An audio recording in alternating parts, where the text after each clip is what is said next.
I hope that today is really an empowering journey of self-advocacy. Together, we're going to explore practical negotiation skills, mindset shifts, design for mission-driven professionals, especially those working in healing, social justice, and community transformation. I'm Toffler Nemeth. I'm a values-aligned investing coach. That means I help growth-minded women go from anxious and avoidant around money to confidently earning, saving, and investing in line with their values and desired life. So I think this matters because there's a tendency towards self-sacrifice and forced minimalism among people who go into healing and service professions, whereby they end up undervaluing their work and sacrificing their own needs a lot of the times. This really exacerbates both personal and systemic challenges. So today, I want to begin to shift that narrative. When we advocate for ourselves, we create change for everyone. Fair compensation also reduces burnout and increases career longevity. Work in these fields really matter, and your compensation should absolutely reflect how important that work is. So here's a bit about what today's going to look like. We're going to start out with some mindset shifts, and there's going to be a number of journaling opportunities. So if you don't have something to write with, or you're a big digital notepad person, whatever works, just make sure that you're prepared for some opportunities to write some things down. Then we're going to go into some calming techniques. This is going to be nervous system regulation and other tools to help face stress and tension. After that, we will have a 2-minute break. Then we're going to go into some practical strategies. I'll show you some ways to research. We'll talk about what are standard benefits that you're likely to be offered if you're going into a professional job, and we'll start to talk about some negotiation frameworks. There will be another 2-minute break then before we get into some role play. And before the role play, I'll also introduce some scripts that you can use for your negotiation. And then we'll wrap up with next steps.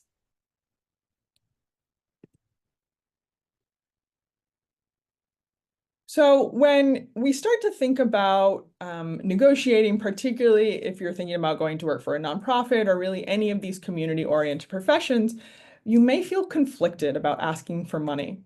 Or maybe you think the organization can't afford it, or perhaps the population you intend to serve is already under-resourced.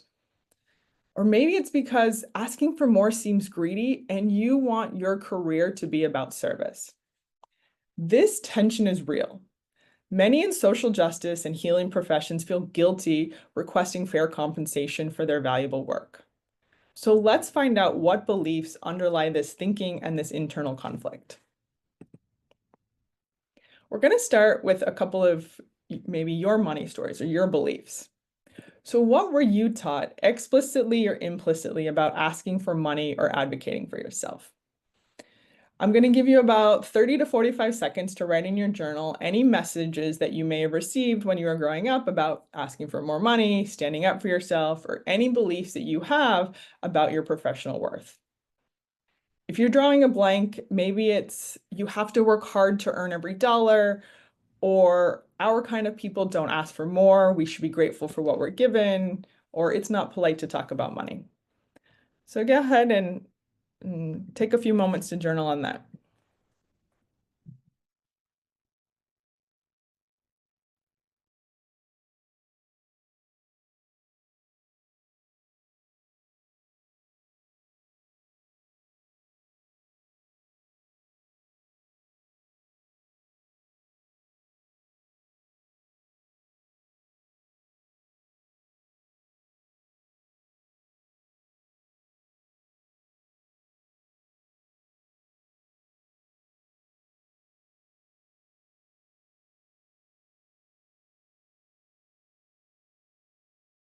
All right, just a couple more seconds to finish up.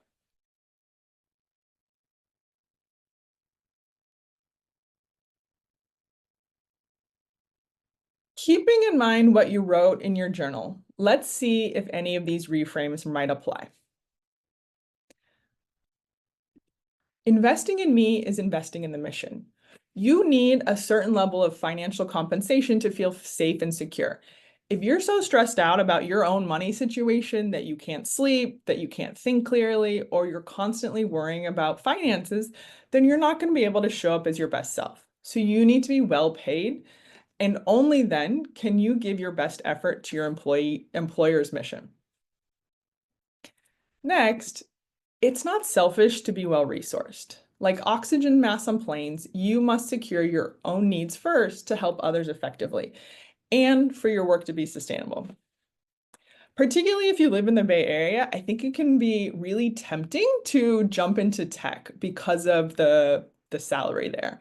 But you chose this school and this career for reasons beyond money. That being said, you still need to be able to survive and live comfortably.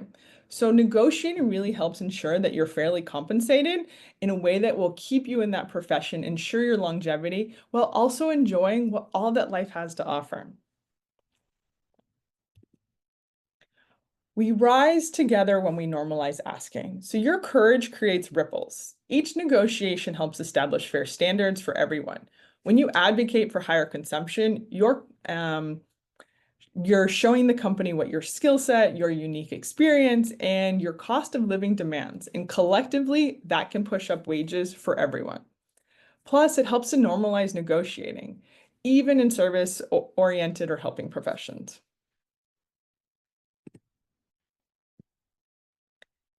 In order to have a successful negotiation and feel confident, credible, and worthy of advocating for self, you need to have unshakable self-belief and to be very clear on your uniqueness and your value. In case you don't already have that, and I certainly know it's something I've struggled with, I want to teach you a method that I've learned for building that self-belief, that self-image. Ingredients here are simply statements. Micro moments are teeny tiny moments that you can emotionally connect to. Maybe it's a smile, a tear in your eye, a shiver down your spine, or a slight giggle. Let me give you an example to show how this works. So feeling and knowing I'm special. What is your inherent uniqueness? Maybe it's the distinct combination of your knowledge, your voice, your way of thinking. Or perhaps your willingness to ask direct questions, but with a disarming sense of humor. And these don't have to be at all related to your career. It's simply about how you're a special once-in-a-lifetime version of you. So for your moment, you might find even 2 milliseconds when you felt distinctly you, when you had that experience of being like, yes, I am showing up as what is special and unique about me. So if everybody's clear on how to do micro moments, I'm going to bring up a few more ingredients. And then what I would like you to do is to write all 5 of these down in your journal. And then you're going to choose one of these statements and find a micro moment where you can feel that this was true in the last, ideally 24 hours or sometime in the last week, and something that you can emotionally connect to. I know this can feel incredibly hard at first, particularly if you're prone to a critical inner voice, but over time, it'll become easier and you'll have a stronger belief in self-image. So go ahead and write all of these down and find one to assign a micro moment to right now.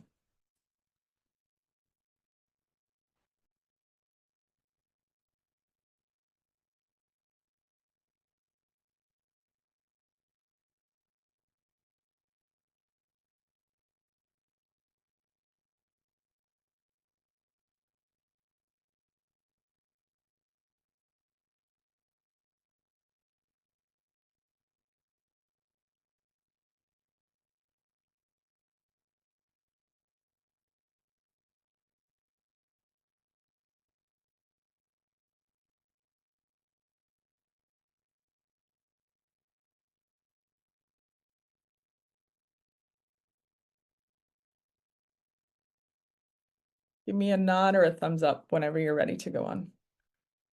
Great. All right, so your first homework.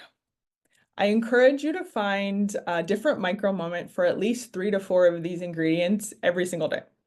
Consider this your internal workout, like you went to a fitness gym for your self-belief. And I find that this will be really useful for getting that interview, securing the offer, and negotiating successfully. All right, that's the end of the section on mindset. Now we're moving on to the nervous system. As you think about the idea of negotiation, your body may respond like you're facing a tiger. And this is totally normal. This is your body's fight, flight, or freeze response. You may feel like Sheldon here with symptoms like a racing heart, your mind going blank, or a shaky voice. But the good news is you can regulate this. Simple techniques can shift your nervous system from fight or flight to rest and digest. And we're going to introduce a few of those right now. So the first one is the 5-4-3-2-1 method, also known as the 5-second rule, and not the one where you accidentally drop food on the floor.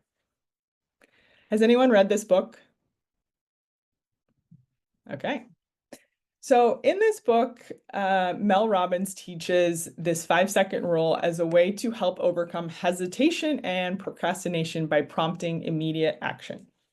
And the reason I start with this is because if you're hesitating, unsure if you should or can send that email or pick up the phone to start the negotiation, the answer is yes. And this is how you start. First, identify the action. What is it that you need to do? Or what situation do you feel hesitant and anxious about?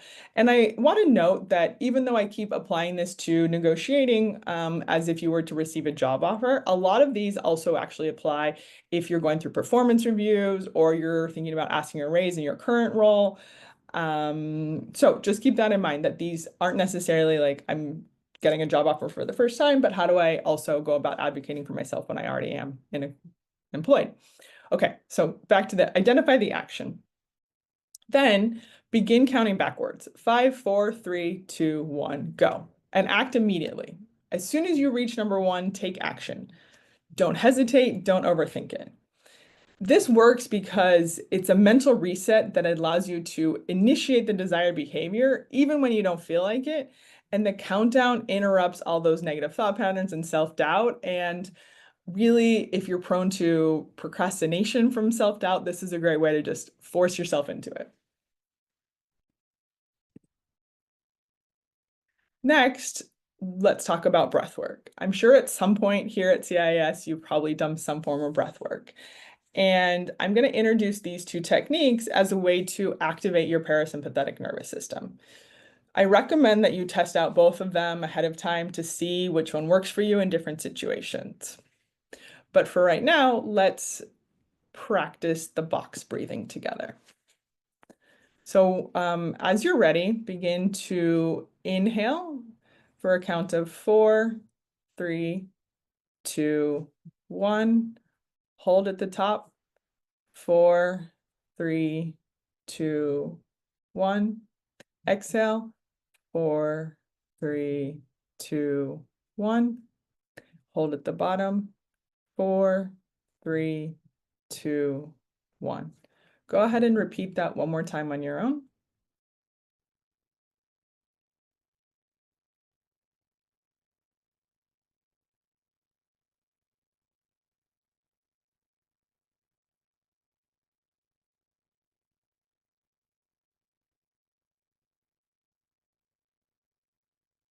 Great. For the next one, alternate nostril breathing. This one is actually pretty interesting because it comes from the history of Ayurveda, as far as I'm aware, and it's really helpful to balance both hemispheres of your brain. And so when you're going into a negotiation, you definitely need like the logical, the verbal processing side, but you also need that creativity, the collaboration, the relational side. And so to have both of those work together, that's really important. So I think alternate nostril breathing can be really useful. And so let's practice that one together. You will start by closing the right nostril, and then we'll inhale through the left. Switch. Exhale through the right. Inhale right, switch, and exhale through the left. Go ahead and repeat one more time on your own.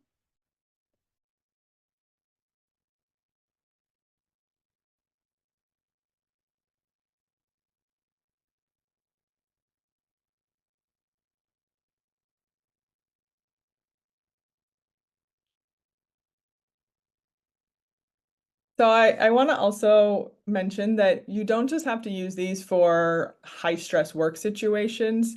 For example, before I met my husband, I was doing online dating and I get so extremely nervous that I would sit in the car or stand outside and do alternate nostril breathing just to calm my nerves before meeting whoever I was going on a date with. So lots of applications to this breath work. All right, number 3.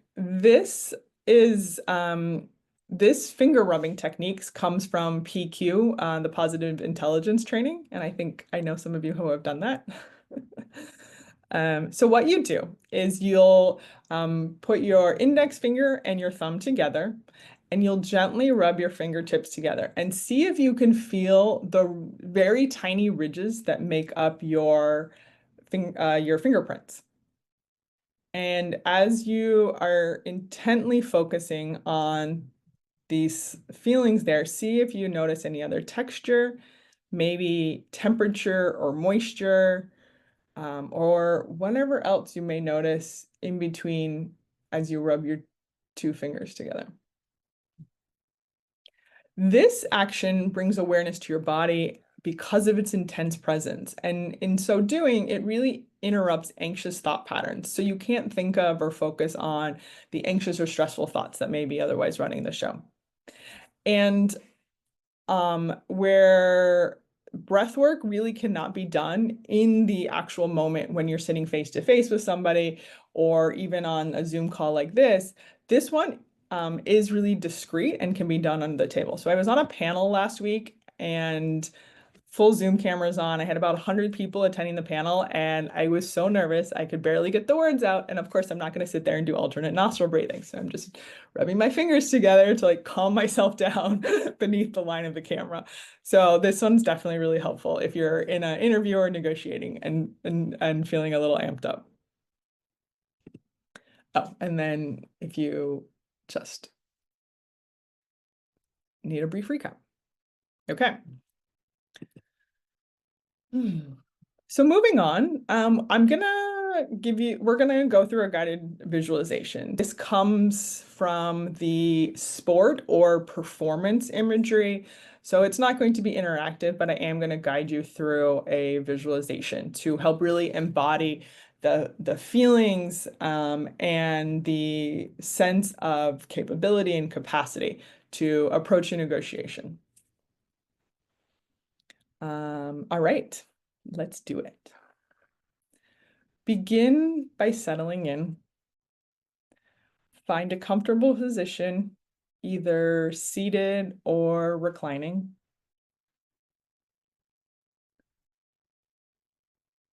If it feels safe, you may gently close your eyes. Feel the support beneath you, the steadiness of the chair or floor, the weight of your body held. Let your body begin to soften into that support. Bring your awareness to your breath. At first, simply notice. Is it short or smooth? Tight or easy? Place one palm on your chest and the other on your belly. As you inhale, feel the belly rise. As you exhale, gently squeeze the air out from the abdominals. 3 more rounds. Inhale. Exhale, long and complete. Inhale again, fill the lungs and the belly. Exhale fully, maybe even a gentle sigh. One last time. Breathe in deeply, fill your body with breath, and exhale, letting go of any tension or distraction. Let your breath return to a natural rhythm now, soft and easy. As you continue to breathe, let your body relax. Your shoulder softens, the forehead is smooth. And you can relax the arms back down.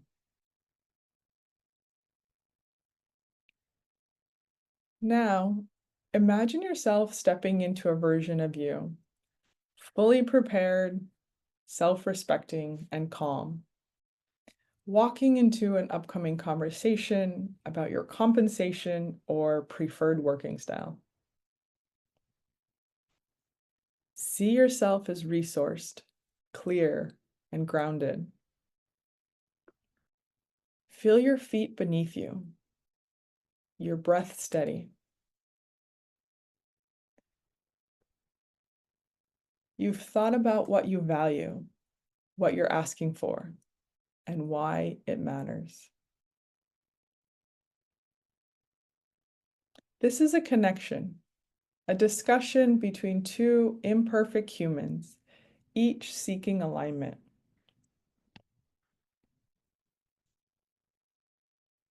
Picture yourself at the start of the conversation. You've greeted the other person, the energy is calm, you feel centered. You begin to speak and make your request. Hear your clear voice stating your value. Your words flow naturally. You feel centered. You are concise, respectful, confident. You name your request clearly and without apology. As you speak, notice how the other person listens. They may not immediately agree, but they hear you. You've invited a real conversation.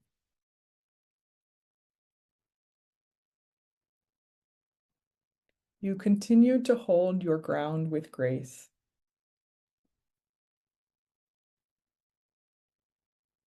Even if questions arise, you breathe. You respond.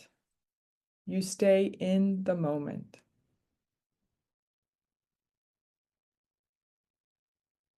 You remember your preparation, your values, your purpose. If doubt or nerves flicker in, you notice them and breathe through them anyway. Let your exhale carry them out. Stay with yourself.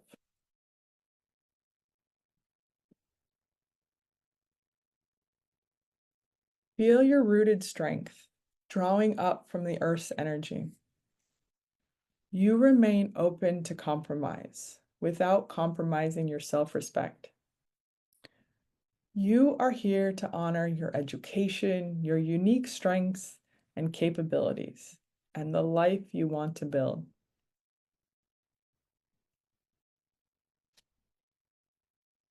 Feel into the emotions of this moment. Dignity, clarity, calm, confident. You are worthy of being well compensated and supported. Receive the response. See the respect in their eyes.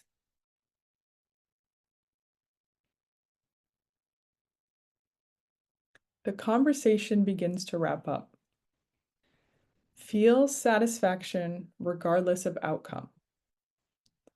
You may not know the final outcome yet, but you feel proud. You advocated well. You stayed present. You asked for what matters. You showed up fully.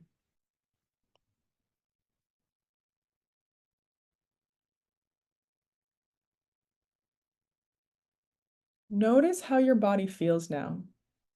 A bit lighter, more alive, perhaps relieved.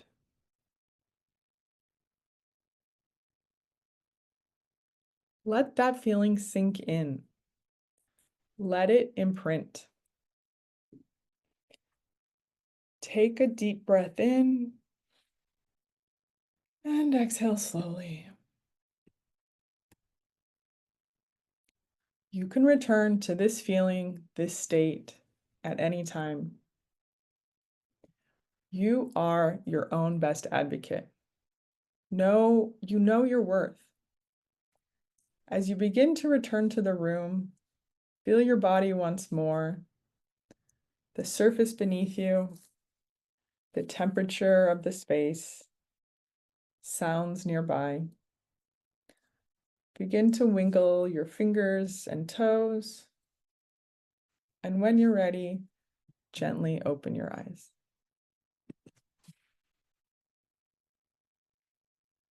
I'll give you about 1 minute to journal to further help you integrate and make any notes.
We're going to take a 2-minute break here, so if you need a bio break, go for it, or feel free to finish up your journaling.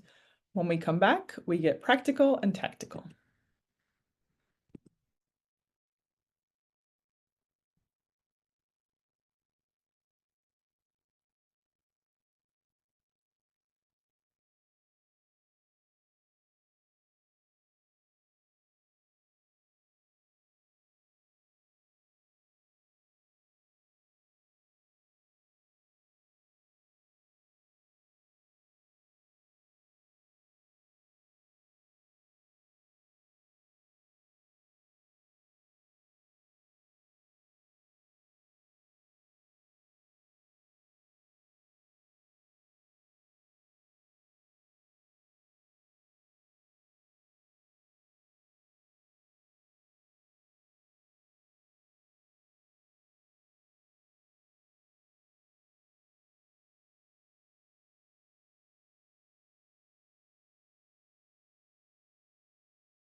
Welcome back. We'll keep going.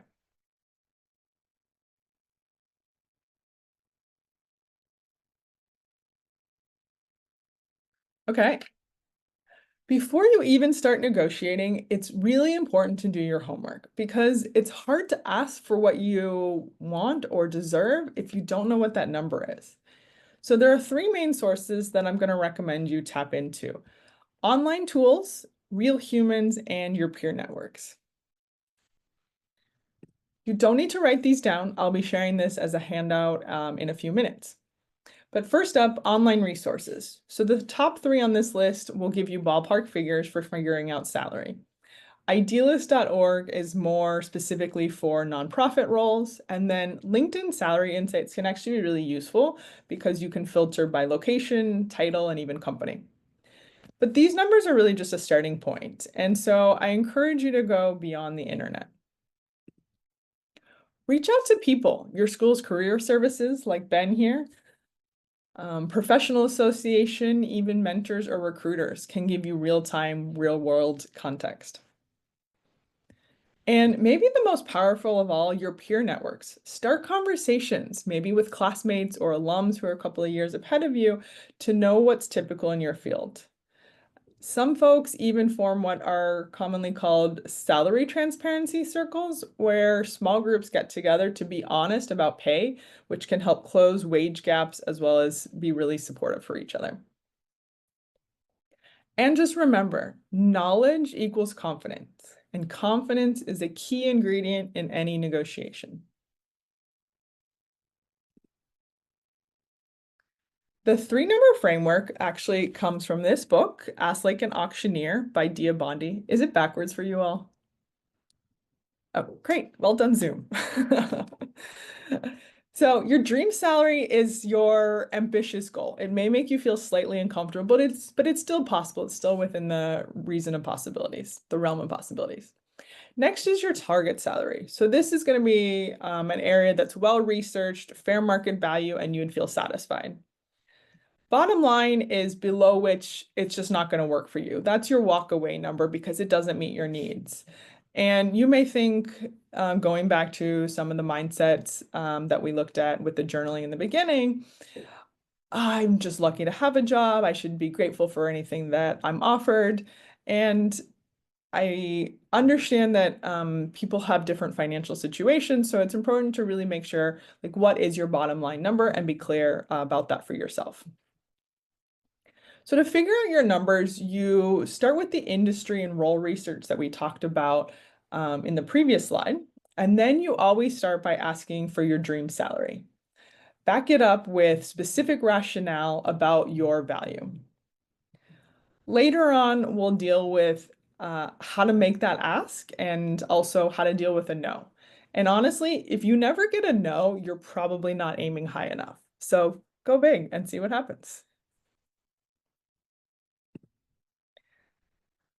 Next, let's talk about some of the benefits that you may be offered beyond just base salary.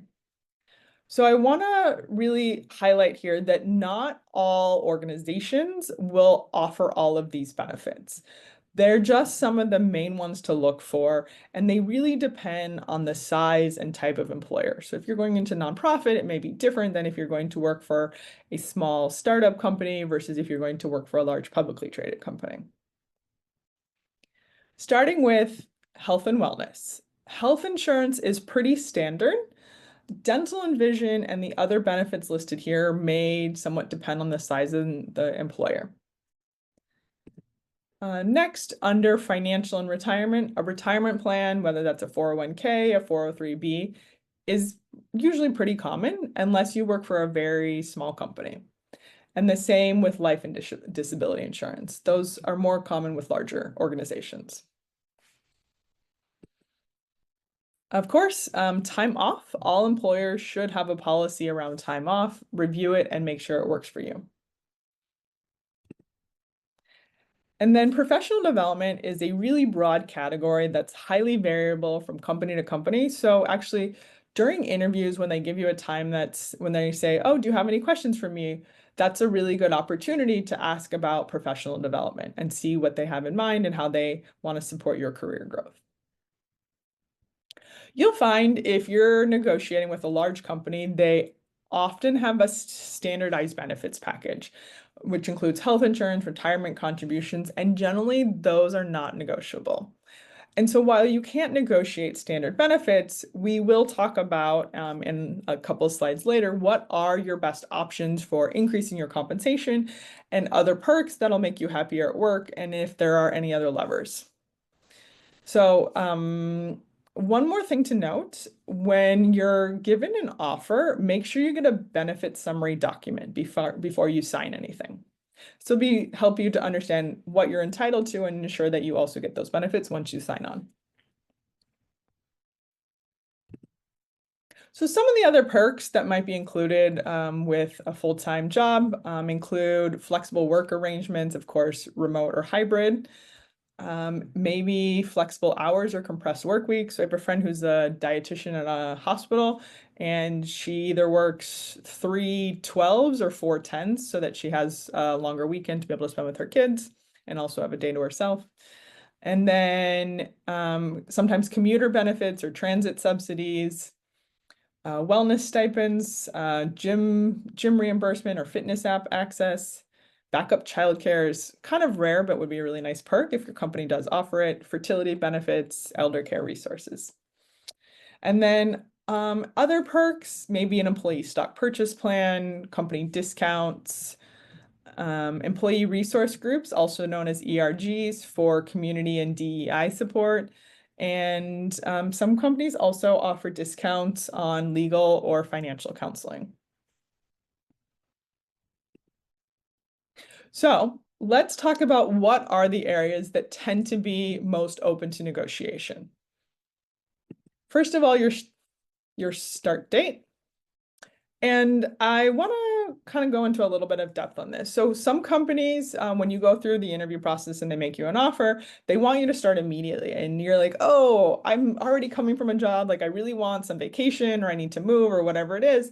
And some companies really want you to take an earlier start date because they're afraid if during like 2 to 3 week break, as you change employers, maybe that's time for you to keep interviewing or back out. And so what might actually work out to your benefit is when you're negotiating on start date, agree to do orientation on the date that they want you to start, but then negotiate in your contract that you get a 2 week break or a 1 week break right after you complete orientation. That way they're assured that you're going to be starting, but you also get the time off that you need. So this can be an interesting way to play around with things.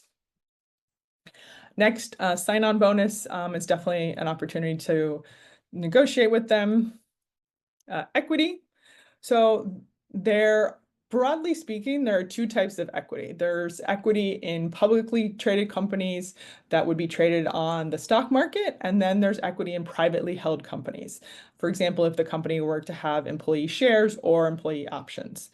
And I'm not going to go into all these, that could be a whole presentation on itself, but I just want to mention if you are going to work for a private company and you're not sure how to value or if you really should think about the compensation that you're given through employee stock options, I have a blog post and a whole series of YouTube videos explaining how that type of compensation works. I'll drop the link in the chat. If you're interested, you can check that out and better understand how that type of equity works.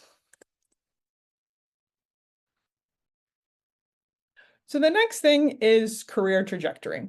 And this can be another really interesting area because a title upgrade can be a really powerful way to accelerate your career, both in terms of higher level positions and salary. So let me explain how this works.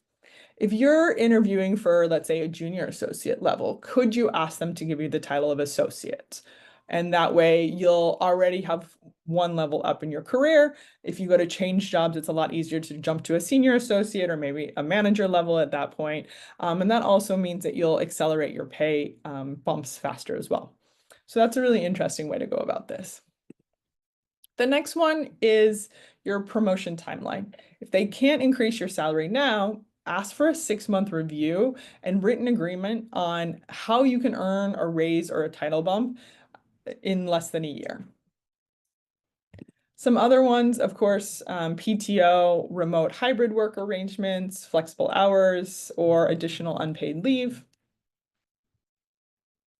And then compensation enhancers here are things like, what does the bonus structure look like? Are they going to be providing relocation assistance, maybe moving expenses, housing stipend, etc.? And then if you are going to be in a hybrid or remote work situation, do they offer a technology or home office stipend? Do they pay part of your cell phone bill? These things are all negotiable as well. Finally, family support, childcare, fertility support. So this is IVF, egg freezing, adoption assistance. You can ask if it's included or if it could be, as well as elder care resources. Then we get into a couple of other creative ones. So when you get your offer letter, make sure you read it and you understand if there's any non-competes. And one aspect that you might want to negotiate on is if the non-compete agreement is overly broad or restrictive, try to get that more revised or removed altogether to work better for you. And then finally, this might apply more to senior level positions, but perhaps it's asking for meetings with key execs or a mentor or something to really help accelerate your career within that organization. And this is a really great way to start this conversation. So when you get an offer, an easy phrase, is there any flexibility in the offer, or are there other levers we can work with? This opens the door to further conversations without making it confrontational.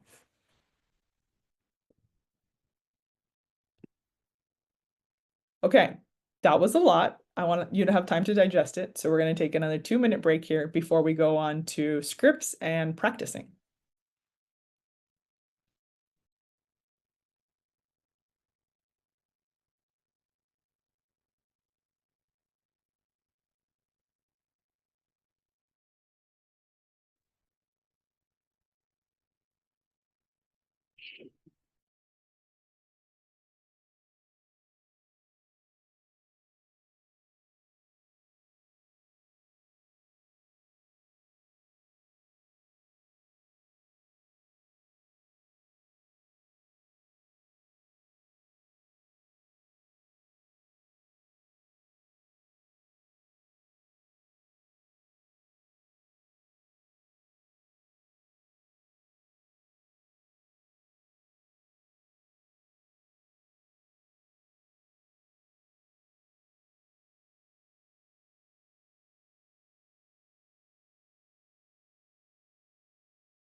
Hello and welcome back. For this next section, we're going to get into some more of the techniques that you can use. And the first one I'm going to introduce is the mirror effect. And I'm actually going to share with you 3 different types of mirror effects. So stay with me. The first one is repeating the last few words someone says, followed by silence. For example, our budget for this position is 45,000. Then you reply, 45,000? And just wait. And this technique leverages the natural human tendency to fill silence with explanation. So if you reply with 45,000 like a question, maybe they start explaining like why that's their chosen salary, or maybe they'll say, well, maybe we have some flexibility. We could probably go up to maybe like 48 or whatever it is. And so this can be a really effective technique. Um, if you're just not sure what to do or what to say next, or if you want to see if they can offer more than what they're initially putting out. So the next mirror effect technique is where you mimic behaviors, mannerisms, or speech patterns. And this can definitely work during negotiations, but it also works well in interviews. So, for example, if they lean in, then afterwards, slowly you lean in too. And it being a really great opportunity to build rapport, to increase likability, and to activate empathy through mirror neurons. And so the way this works is because when people feel likable, they're more likely to advocate for or say yes to someone that they feel emotionally attuned with. The third type of mirror effect is a negotiation framework that elegantly combines empathy, values alignment, and clarity. It's really a relational and heart-centered approach to negotiation that uses mutual recognition and shared purpose as the foundation for the request. So I'm going to let you read this, and then I'm going to explain why it works.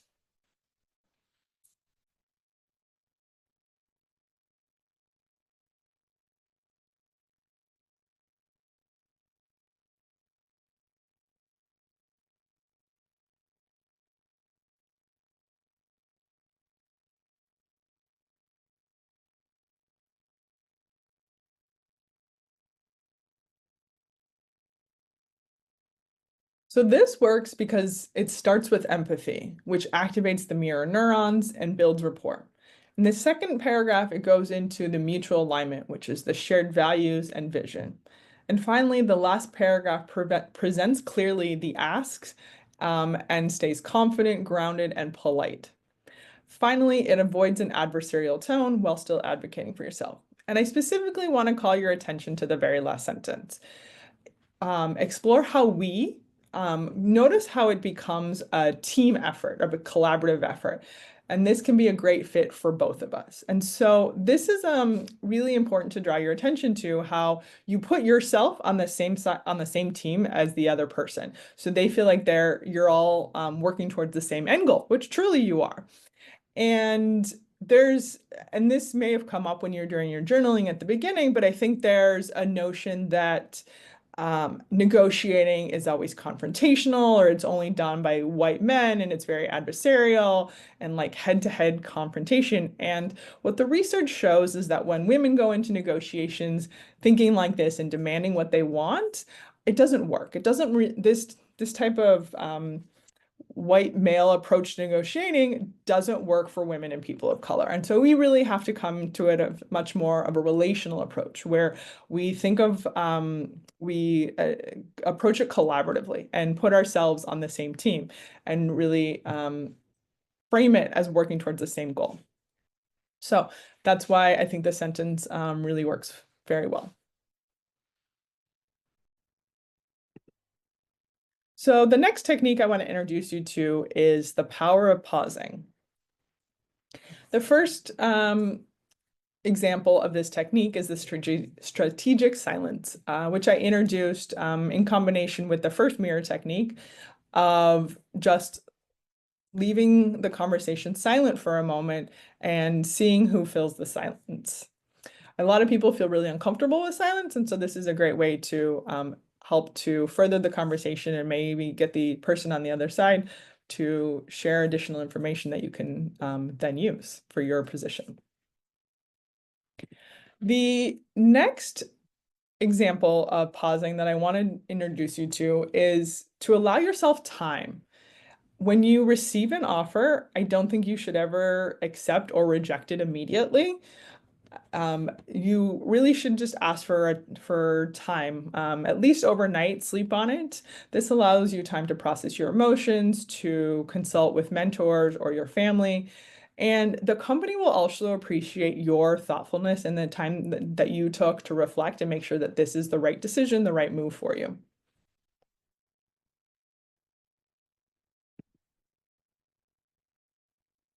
As we talked about with the 3-number framework, at some point you're going to get a no. And really, a no is just the beginning of a different conversation. It's about not that or not yet. And so when you do get that no, really think of it as, okay, this is my opportunity to stay calm, to be gracious, and then validate the response. Make sure that they know that you heard and you understood. But then can you redirect? Can you clarify the constraints? What are the main constraints here? Is it budget, level banding, or something else? And then ask about the future. If salary flexibility isn't possible today, is there an opportunity to revisit this after 6 months based on performance? Or what about other benefits? So if they're not willing to negotiate on salary, is there flexibility on start date, PTO, or whatever that's interesting and would really improve your quality of life? And then finally, collaborative problem solving. So this is what I tried to highlight with how do we make this a team approach to negotiating and really feeling like we're on the same team and working towards the same goal. So a phrase you might use is, I really want to make this work. What options might be available that still support our mutual goals? And again, really framing it in that we and our language. This part of the workshop is really about developing your resiliency and creativity in negotiation. It's also to help prevent all or nothing thinking that many first-time negotiators fall into, especially if they're emotionally charged around the idea of a negotiation.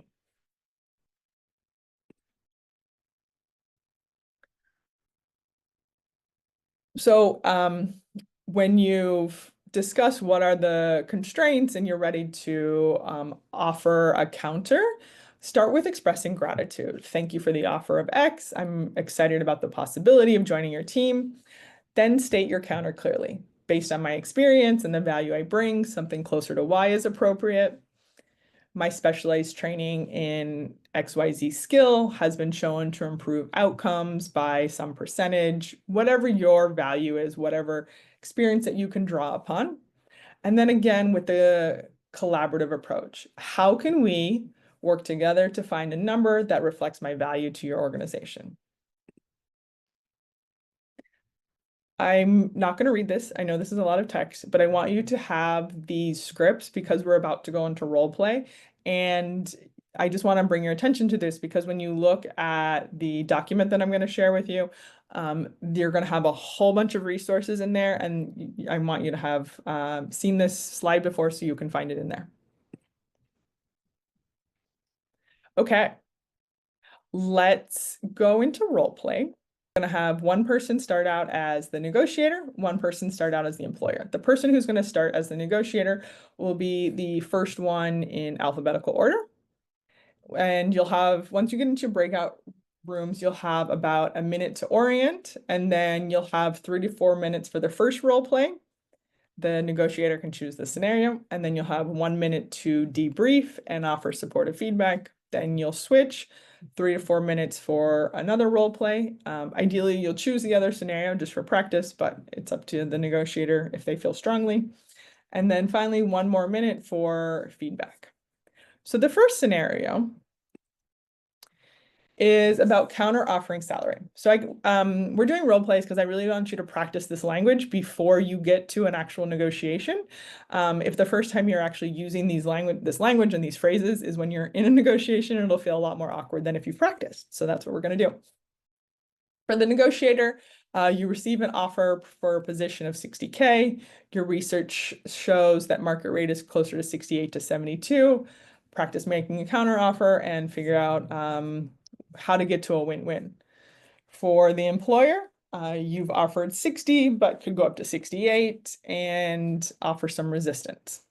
I'll let you guys play around with those and see how they work out for you. So that's one scenario. And then the second scenario is going to be around benefits. So the negotiator finds out that salary is fixed, but they want better benefits. Some things you might request are listed here. And then the employer is firm on not being able to offer more money, but they do have flexibility on some of these other things. So see where you can align. And I will give you a link to a resource. And this will have a lot of slides because this presentation was originally about 15 slides longer. So some of the most helpful ones I'm giving to you in here. Also, it'll have the instructions for the role play, the two different scenarios, and some of the scripts. So go ahead and open that link so that when you get into breakout rooms, you already have it and you know what you're going to be doing there. So after negotiation, some best practices, of course, express gratitude. This can be a simple email within 24 hours of your conversation. Then summarize understanding. Make sure you highlight any agreements that were reached so that you have clarity and documentation. Reaffirm your interest, how you'll contribute value to the organization, and establish next steps. So timeline for decision making and any other information. All right, time for questions. So I saw that there was a couple of questions slash comments in the chat, and let me just pull those up so I make sure I have them in front of me. So starting with Charlie's about small organizations. Thanks so much for this question, Charlie. And I love hearing what you're interested in, what types of organizations you're looking at. And I would say with this, the same principles still apply. They might not have the money for salary or whatever, but by starting this conversation with them, you put it on their radar that you are somebody who raises your hand. You want that accelerated promotion timeline. You want the professional development so that if more budget opens up, you're top of mind. You're the first person they think of because you've already initiated that conversation. Also, if these are like fast growing organizations, so I'll give you an example. I was employee 19 at a startup and I was very much underpaid at the beginning. But I also had set up my compensation structure so that as the organization grew, my compensation would grow very quickly. So that's another way to do it. Like maybe don't get so dead set on like what the salary is, but like are there bonuses? Are there growth? Like whatever value you bring to the organization is important and your work matters. So make sure that as their budget expands or change, or if the organization grows, that you're also getting compensated fairly for the value and the work that you do. And then again, it's just about getting creative and asking them what levers they might be able to move. Offer letter sent over via email and a response via email. I think I've seen recruiters start to use text messages, phone calls, emails. So there's a whole variety of how offers may come through. And I think if it is normally, I think there's also some kind of phone call like, hey, we're going to be emailing you your offer. And so if you do have that phone call, it's just like, great, I look forward to receiving via email. Can you give me 24, 48 hours, however long you think you want to review it and get back to you? If for whatever reason you get a pure email with no phone call alerting you that you're going to be getting an offer via email, I would just send a very short, like 2 sentence. Thanks so much for sending this. I look forward to reviewing. I'll get back to you within 1 or 2 days at most, just so that they know and they don't think that their email got lost or you've suddenly started ghosting them. Just as we all can feel like recruiters have ghosted us, recruiters can feel the same thing about candidates as well. All right, so I'm going to put it back on you. You're welcome to journal or share with us. What is one action you can take? What's your next step here? This resource is in the Google link drive that I shared with you. I don't know why, but I could not get the YouTube video to link either there or here. So I'm just going to drop this in the chat. This is going to be more helpful if you are negotiating with the company than if you're working directly with clients. But I think it's still worth a watch. It's pretty short, regardless of what field or what type of work you're in. So there's the link for that video on there. And